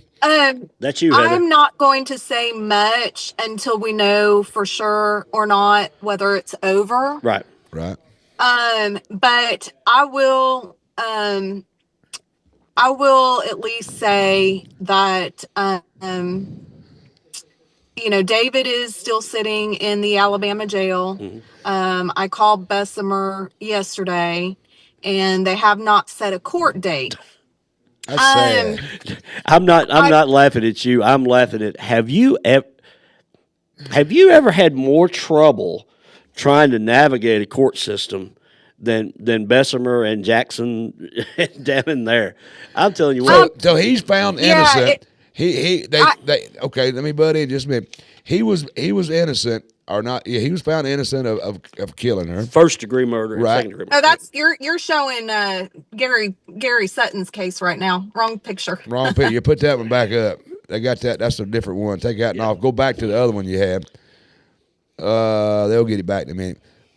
All right. One guy sitting there in the courtroom, that was David Swift. He was found innocent, so now he is sent off to Alabama to face. There he goes, facing some charges down there. Yes. And that's probably going to go away, or is he going to get some time, or? I believe it's going to get dropped to a misdemeanor. Right. He'll probably get some. He might get probation. He might get like an order for anger management, or something. I don't know, some sort of probation guideline. Right. Something they'll want him to complete. Are they going to come back and recharge him again? Or are they going to? Well, they can't recharge him again. Are they going to get appeal? Danny Goodman, the DA over the case, he did say that he would be encouraging the state attorney general to file an appeal. Now, see, the decision of whether or not to file an appeal is not in Danny Goodman's hands anymore. Yes, that's correct. It is in the state attorney general's hands. Now, Bert and I have had some conversations about this, and I do agree with Bert that they may, whether they think that they could win the appeal or not, they may go ahead and file the appeal simply to clarify some things for future cases. It's a good case to use to set precedent so that, court systems aren't hung up on this, dilemma, this confusion in future cases. Absolutely. So they could set the precedents through case law by appealing and taking it to a higher court and letting the higher court decide what is right, what is wrong, whatever. Mike's looking at us like Heather and Bert are agreeing on things. What's happening to the world? I do agree on that. But I will say that I don't believe they're going to win the appeal if they do appeal, which they probably will. And that I think everybody should watch. How long has he been in jail? Jesus! He's been in there since 2022. You know how weird. You know how exactly I know exactly the day he went in. August. I was sitting in the media tent at Rock the South, and I got a text that said David Swift has been arrested in Alabama on stalking charges. And I turned around and looked at in jail total. Well, that started. He got arrested, but he didn't stay in jail in Dyer County, but a day or so did he originally. Oh, he was in there for a while before he made bond. Yeah, he was in bond when he was getting charged. He was in jail, right? So how long total would y'all say been in jail? 6 months? It's about 3 years. About 3 years. Okay. Well, what is if he's found guilty of manslaughter? That's the lowest one, right? Yeah. What is usually the penalty for that? About 3 years. Well, hell, he's over. Yeah. I'll go ahead and say it. It's over. Yeah. This case is over. He's not going to be found guilty. Even if they do, look, they're just prolonging at this point. Well, if he didn't do it, we need to find the murderer. Yeah. We'll get on that another time. Right. And like Heather said, and Heather and I don't always agree on this case, but here's the thing. You get to a point to where you look at diminishing returns, and I think Danny Goodman is a very good man, and I think at some point you have to look at everything around it. Also, I have a friend that's a district attorney in Middle Tennessee, and he likes to remind me that he is a steward of the taxpayers' dollars. Right. And at a certain point, you have to say there's money spent. Yeah. There's a diminishing returns, and I think I agree with Heather. Yeah. Worst case. Well, I hate to say this because I was always rooting for Danny. I really, I mean, you already know how I feel about it, and I was hoping that at the end of the day, Danny would end up being the one who would come out of this being the hero, that would come out of this being the one that would do the right thing. Which I don't believe has been done up to this point. Let me ask this one question, please, if I can. If this man is found innocent and all the charges go away, does that mean he didn't do it and there's another murderer out there, or does it just mean they didn't prove he done it? That is my belief, and that is a lot of people's belief. Burt would disagree. I'm not going to say I disagree, but that's one of those things that you just have to decide it in your own mind. There you go. And that's the American. But you know what? We got the best justice system in the world. It's not 100%, but it's the best in the world. Now that I think we're technically past Swift, I think Heather will tell you because I've told her. I talked to via Messenger, David's daughter, and there's something I've probably never said a lot good about David Swift, but I can tell you one thing: he has sat through jail this entire time with the ability to make bond for the most part. Even after the trial, they chose not to seek bond. And my understanding, Heather, tell me if I'm wrong, but my understanding is that he, instead of harming his family financially, and he has an 18 or 19-year-old, a very young daughter. Whatever happened that night in that house, David Swift's a pretty good dad. Yeah. Heather, somebody logged that because I said, and I've told Ashley he is. that. Because he is. And Ashley has said, on her Dateline episode, he was her rock. He was her everything growing up. He's a very good dad. The way the kids describe him, he doesn't like cussing. In fact, they said that when he first started talking to me, he would make comments that he didn't like how much I cussed. He's not a cusser. Right. He's not a yeller. He's never raised a hand to those kids. Right. Those kids have never seen a violent bone in that man's body. Burton, I got a question somebody asked me. Moving on. I hate to move on, Heather, but hang tight. Yeah. Somebody asked if you're going to be covering the state versus Willie Gates in Tiptonville in July. If it goes, that case keeps getting moving around. That's a Tipton County case. Right. So, I'd like to do that. I've gotten to where it's Let's get on to Gary Sutton's case quick. Right. Get on that right quick because I got to let you go. I know you're busy working. Yeah, I've got to get going here pretty quick. But I need to make sure that Gary's case stays alive. At this point, Gary, okay, so I'll just give a little background because everybody might not know this case. But Gary Sutton was convicted for the murder of Tommy Griffin and Connie Branham in Blount County, Sevier County, back in, because those two murders happened in two separate counties, and Tommy and Connie were brother and sister. He was wrongfully convicted in 1992.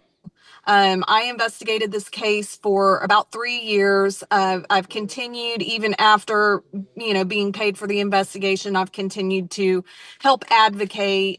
We've reached out to the governor, tried to get him to sit down and look at the evidence that we have put together. And the biggest part of it, really, even if you take the alternate theory and the alternate suspect out of it completely, and you just look at the investigation and the trial, just every step of the way, there were so many problems. The medical examiner ended up having his medical license stripped of him because he was charged. He was caught falsifying information.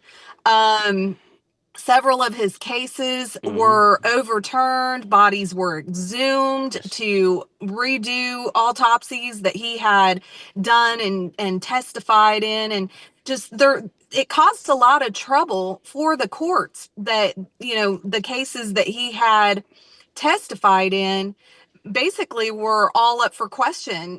These Oh yeah. they had to review everything, but unfortunately, for whatever reason, Gary's case didn't make it onto that list, and they never went back and looked at that case. But there were just so many issues. There was no evidence directly connecting Gary Sutton to the murder. Absolutely none. He was convicted on strictly circumstantial evidence, which was witness testimony. I went and spoke with pretty much all the key witnesses, and several of them made statements like that, their words were misconstrued, they were coerced, they had words put in their mouth, there were parts of their testimonies that were omitted. Has the governor said anything about this yet? The governor had initially made a statement during a press release to Dennis Ferrier when he had directly asked him when he would be looking at Gary's case. The governor said that he would not be reviewing any cases until the protocol was back in place. It's back in place. There was right. So now it's back in place, and now he's changed that statement. Now he's saying until Gary actually has a new execution date. So he does not currently have an execution date, but they're just playing with his life at this point, and he's already lost 34 years of his life for a crime he didn't commit. So obviously we are making as much noise as we can, trying to keep his name out there in the public, trying to get people to really, bind together and just, we hear all these cases. Have y'all had a petition signed? Is everybody ever put a petition signed and got hundreds of thousands of people to sign it and give it to the governor's office? Has that been done? Not that many. We do have a petition. I don't know. I haven't looked at it recently, so I don't know how many. But I kind of really, honestly,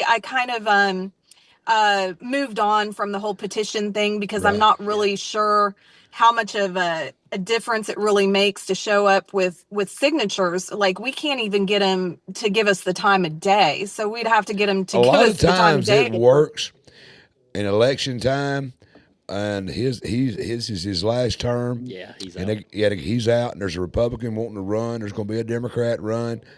It might be a perfect time to really start hammering on that. And that person that says they're going to run for governor, what's that name? Love, is that his name? Yeah, Marcia is going to be the bear in the room. Yeah, that's right. I would contact them. And we have. Okay, we've been to the Capitol. Yeah. We've reached out to Marcia Blackburn. We've reached out to just about everybody. And I know last time we covered him on your podcast, we did talk about the fact that I did sit down with Senator Paige Wally, with State Representative T.R. Williams, Doggett, and a few others I can't remember off the top of my head. I'm so sorry. Well, that case is still moving. Then y'all still working on it. It's not. We're still hammering away. Okay, I'm gonna move on. We're doing what we can. I've got Holly Bobo. Now, let it. me say one quick thing to Heather. Okay, you can't find a better man than T.R. Williams. I love T.R. T.R. is he taught me so amazing. much. As we go into the tax situation in all our counties, T.R. taught me something about not raising taxes. He said there's a better way than raising taxes. Raise the value of your penny. Yeah. Make your homes worth more. You don't have to raise taxes. Yeah. And T.R. has taught me a lot of things in my life as I've gone through media and different things come from T.R. Williams. But hey, guys, I really got to go. Hey, thanks, like Heather. I said, I'm in the middle of surveillance. Stay safe. Stay safe. Stay in touch. Yeah. Thanks. All right, thank you. Amelia, she had to go, and so we're down to the last one we're going to talk here about. We go. This is the gold in the room. This case would not die. What in the hell is going on in the Holly Bobo? Why won't it just go away? Well, we're back in the appellate process, and this is just part of the a person very close to Holly told me something, and it's a quote I'll use one day. in the United States, you are innocent until proven guilty, right? But you shouldn't have to be proven guilty. That's right. Guilty and guilty. Yep. And but it's making the way through the system. What is it now? What's making its way? What? Just give me Okay, just a well, quick brief. first you'll have the attorney of record will ask for a new trial, and then that's declined. And who's up? Who's the guy that's doing all this right now? okay, right now, well, Jennifer Thompson was his original attorney. I'm talking about the guy. What? That's appealing all this. Who's the guy? He's Zach Adams. Zach Adams, who we're talking Zach is pro se. He is assisted by an attorney. Not going to mention his name because he was appointed the case, and that's just part of it sometimes. But he is a very good, very capable Middle Tennessee attorney. Right. Really likes barbecue, so I can say that about him. He actually filed in his brief recently that I had done such a good job that maybe the future stuff needs to be sealed. And he went on. I read it, and I called him. I said, "You laying on as thick as Kansas City barbecue sauce, man." But this guy Zach Adams, is back saying he didn't do it. He's saying that he didn't do it, that he never did it, and that Jason Autry lied, and the state basically not framed them, but used the testimony of Jason Autry to say that. Yeah. And that he is basically alleged that Jason knew his habits, his daily habits, so it was easy to make this story up because he knew. How many times can this go on? Well, I can't know the exact number. I'll answer that and put it on your podcast, but I can tell you this. The average death case, which this is not, it's a life without parole case, so it effectively makes it a death case. Typically takes about 20 years. I can tell you this. I don't know if myself and Holly's parents will be alive when it ends. Well, it's going to take the death of whoever's in jail. Well, that would end part of it. Yeah. But if we may not be there, I may not live long enough to see the end of it. That's something right there. Yeah. I mean, the family needs closure. Yes.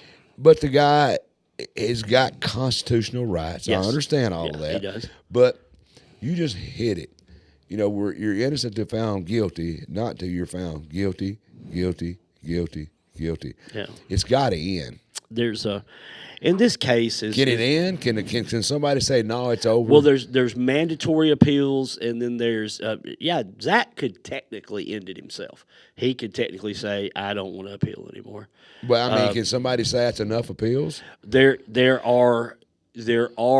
They aren't finite. You do run out once you go to the Supreme Court. Yeah. Then they can cook up. Okay, then is he going to get out? Okay, let me just say it. Yeah, I want to know. And I'm sure they're probably watching the other side. Katie Spurko, Dr. Spurko. Yeah, she really believes he's innocent. Right. And I don't have anything personally against Mr. Spurko. So I don't know nothing about the case. That's why I'm asking. So we've all kind of bumped heads. It's kind of got a little ugly. I understand. And she sent me a kind of a mean text. But, sometimes I don't think she meant it the way she said it. Sure. But she said something about, I'm a doctor and you don't even have a degree and all this other stuff. And I said, well, let me just say it the way I believe. Can I say one thing before you tell her? When they tell you that they've got a degree and you don't have one, you need to tell them degrees don't change your IQ. Well, so go right ahead. I'll just tell you, I didn't answer it that way. I said, well, let me just tell you this. Zach Adams is going to die in prison, and I'm on the right damn side. There you go. They tell me that sometimes. They don't. People that say that to me doesn't know my education. I'm real dumb. You know that. I'm not real smart. But they'll always tell me, yeah, but Mike, that guy, he's got a degree. I said, that don't change your IQ. Mm-hmm. If you got 100 IQ and you got 15 PhDs, you're still 100 IQ. Well, we've covered a lot tonight. The thing, just wrap it up on the appeals in the Bobo case. The fact that a lot of it, they believe that Jason Autry can be believed in either way because he did record a video that said that he lied, and I made the whole thing up. But for the people out there that saw that on 2020, let me make sure you guys know this. After doing that, he was talking to a young lady from, I believe, Decatur County, maybe South Benton County, on the phone, and he tells her, he said, well, I was high, and that doctor wanted to hear some things, so I told her what she wanted to hear. Oh, shit. Well, it gets worse, Mike. Oh, God. Then his mama texts him, and he says, I'm going to just say the F word, not say it, because we're. But his mama said, what's going on? He said, well, the feds are trying to F me over and give me 20 years. He said, so I just thought I'd F over the state while I could.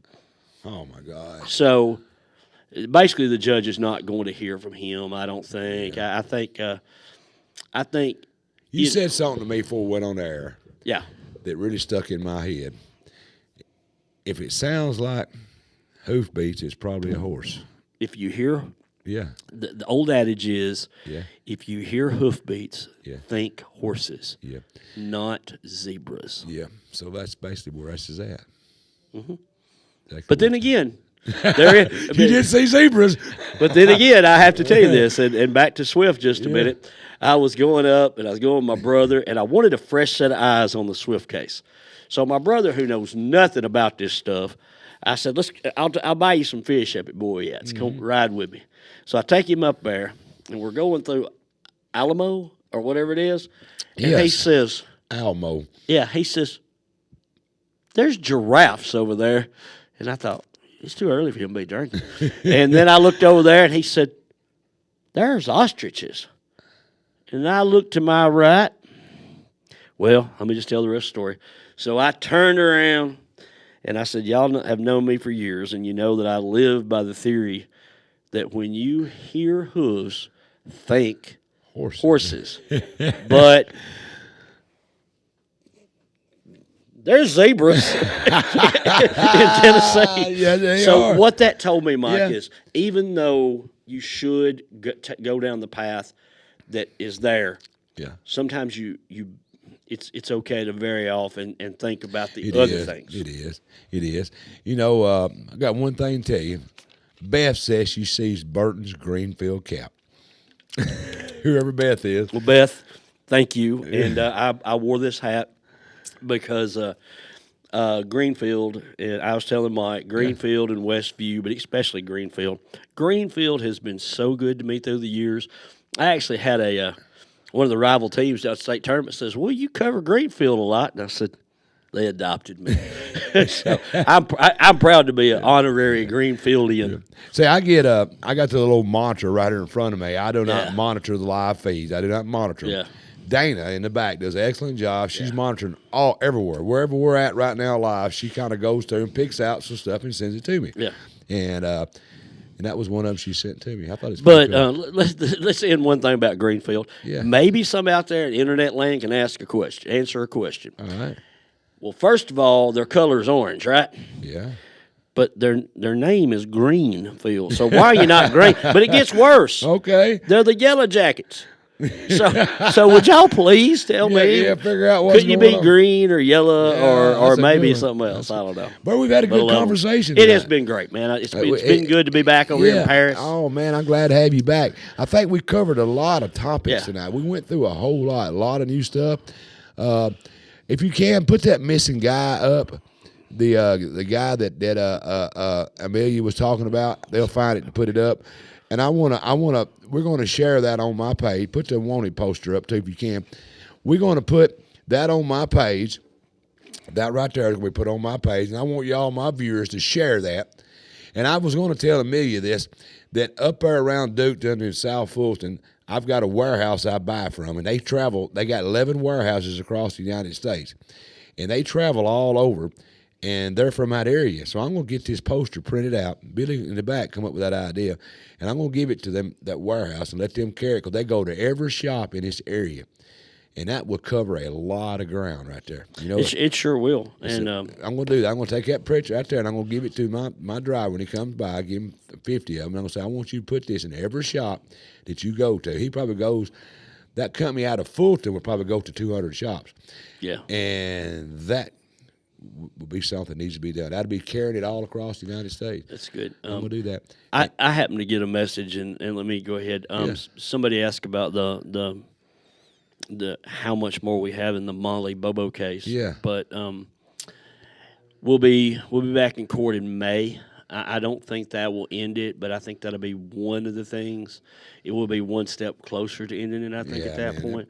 But even the both sides Sure. needs it over. The family of the guys in jail, they need to move on with their life with all this, this hope that there's a small hope they might get out. And I understand it's family, but the Holly Bobo case needs to be able to move on with their side of it. Yeah. Everybody involved is suffering, and enough's enough. Yes. Am I wrong? No, there's a time. Yeah. And I know some really good quality defense attorneys, and we do talk about the constitutional rights a lot because I do believe we have to have we it. believe firmly in the Constitution, and that does give the rights. The to Bill of appeal. Rights is what we're about. And sometimes not all cases are perfect, and they'll never be perfect because we're humans. Yeah.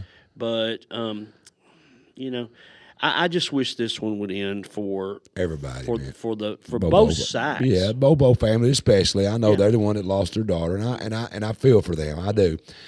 But there is good people on. I kind of sound like Donald Trump when I say there's good people on both sides, and there usually is. Oh, there is. There is. Bad things happen to good people sometimes. Well, I want it ended. Well, I often say in these cases that I've gotten really close to one of the Joe Clyde Daniels jurors. Right. We've become really good friends recently. Yeah. And I tell her sometimes that, I looked at that as there was a great deal of loss on all the way around. Yeah. The grandparents, they lost their son for life. Mm-hmm. They also lost Joe Clyde. Yeah. They also lost rights to the other grandchildren. Oh, it's just so they lost all the way around, and you have to look at that as there are victims in many, many areas of these cases. It is. It don't ever end when you start looking down that list of victims, because even though somebody lost a family member by someone, but the someone that killed them, they've got good people in that family that's got to suffer. Burt, I've kept you almost 2 hours. You got a long trip home. But I didn't think it'd be this long, but I knew there's a lot we had to go over because we wanted to update all of our viewers out there. You needed to do it. I needed to do it. Anything else you want to say before I start closing this? Mike, I'm just glad to be back in Paris. It feels good to have you back, bro. It's funny when I come to Paris now. It's feel like home. Well, I told you about storm chasing possibly tomorrow night. I don't consider this West Tennessee anymore. I consider this kind of home. Yeah, you got to go further west to get West Tennessee now. Once I step west of Neil Thompson's district and Josh Fry's and all y'all's, I feel like I'm actually in West Tennessee. Well, you can see why Junior Staggs calls it home now. I can. Y'all are wonderful up here, and on the way up, I was humming some song about he went to Paris looking for answers to questions that bothered him so. There's a lot of songs. I do that a lot. Was eating I can't remember that song. It said I was eating French fries at Dairy Queen in Paris, Tennessee. There was a song about that. Burt, appreciate it. All right, folks, there you go. We have tried our best to update you on some of the top subjects. I know we didn't go in depth. We've covered most of them. We just want to kind of update you on where it's at. I don't want to leave you hanging. We're going to do these periodically, maybe once or twice a year. We'll come in and when I can get Burt back up here, we'll do a little update, try to get you. Some things there's nothing to update, but sometimes there is some stuff to update, and we'll bring you some new stuff. And like I said, if there's something you want me and Burt to do, me and Burt have a big studio right here, do we not, Burt? It's huge. We have a huge studio here, Mike. And if there's something you want us to do, we've got the technology. It don't have to be the Mike Weatherford Show. If you want something, let us know. Put it in the comments, and Burt and I will try to deliver. Burt's got 1 million followers, and I've got 2, me and Dana. But, hey, if there's something you want us to do here, just let us know what you want, what you're asking for, what you want the Mike Weatherford Show to do. That's one thing. Let us know in the comments. We want to do it for you. Like I said, we want to be your go-to place for all the things we all want to know about. And that's what we do right here at the Mike Weatherford Show. Don't forget, Friday, April the 18th at 7 p.m. at the Parlor in Puryear, Junior Staggs and Friends is back with special guest Caden Wilson. Tickets are limited. It's not going to be they're selling out pretty quick. Go to juniorstaggs.com and get your ticket, because you're going to miss it. Caleb Wilson, up-and-coming guy. You can, when he makes it big time, you can look back and say, hey, I remember seeing this guy in Puryear, like they did Elvis. Well, Elvis was in Paris one time, believe it or not, before he got real big. Be one of them guys and go back and say it. It's coming up. Friday, April 18th, 7 p.m. to Puryear at the Parlor. That's coming up real quick, so get your tickets. And don't forget, next week, right here on the Mike Weatherford Show, you asked for it, by popular demand, Jimmy Stewart, Michael Hendricks, along with Bart Herberson, are going to be live in the studio. Jimmy and Mike will be singing some of their hits. Burt will be telling us what's going on with the singer-songwriter. He knows Mike and Jimmy. He grew up with them. So we're going to get a bunch of stuff out of Nashville. We're going to find out what's going on with Jimmy Stewart. He's going to sing some songs. We're going to get back more into depth with the TR Crooks. So you don't want to miss next week. It's going to be an exciting show. Be sure and tell your family, tell your friends, share it. Tell everybody, hey, you don't want to miss this show. It's going to be a good show. We're picking and grinning right here live on the Mike Weatherford Show with Jimmy Stewart, Michael Hendricks, Bart Herberson of the TR Crooks. Don't miss it. It's coming up next week. And reminders coming up April 3rd. That's storm coverage. I think that's coming up Thursday or Saturday. I don't know. It says Thursday here. I guess that's the 3rd. Storm coverage with Sean Burkhardt on Sean's weather page for Henry County, Tennessee. Will be simulcast on Good Day Paris on Facebook and My Paris TV on YouTube. Watch for announcement when it starts. Pay attention. It's going to be live storm updates of this 29 feet of rain they say we got coming on. It's going to be on Sean's weather page, and it's going to be simulcast on Good Day Paris. We're not going to simulcast on the Mike Weatherford Show this time. We're going to do it on Good Day Paris, and we're going to do it on Sean's weather page. So be looking for that. Don't forget, Monday, April the 7th, we've got Informer with Dave Vance coming on at 7 p.m. live on YouTube. This week's guest is Kathy Hemmers talking about Hamas and their supporters in Tennessee. And don't forget, Saturday, May the 17th, Puryear Day, tug of war.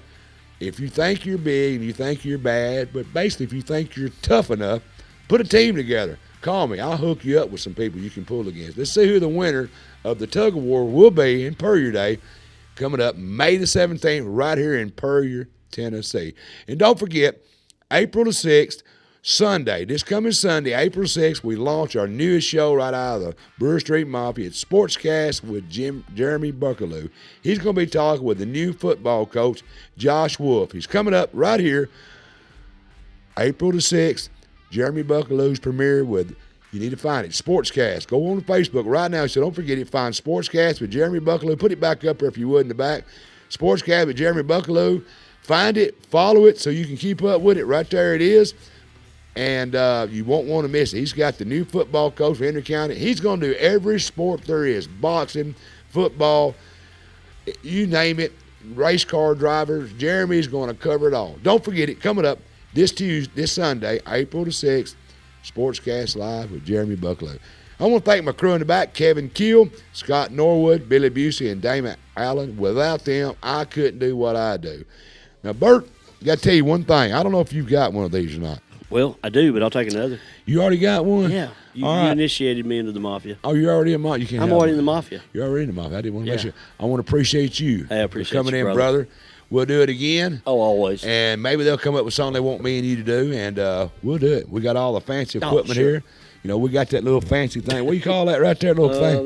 That's it's a Osmo DJI Pocket 3 Osmo. We've got it all. Yeah. The technology just never ceases to amaze me. I still can't figure out how in the hell a TV remote works. That's where I'm still stuck on. What he really can't figure out is how my glasses knew who he was. That's exactly right. I couldn't figure out how he just said his name and his glasses told who I was. Hell, I'm a wanted man, I guess.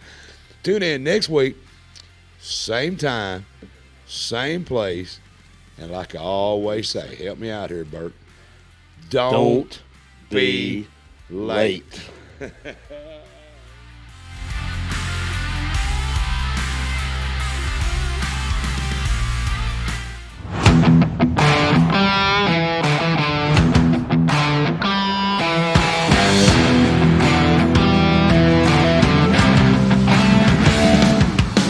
The Mike Weatherford Show is recorded live in the Brewer Street Mafia Studios, downtown Paris. A Kill Media, Brewer Street Mafia production.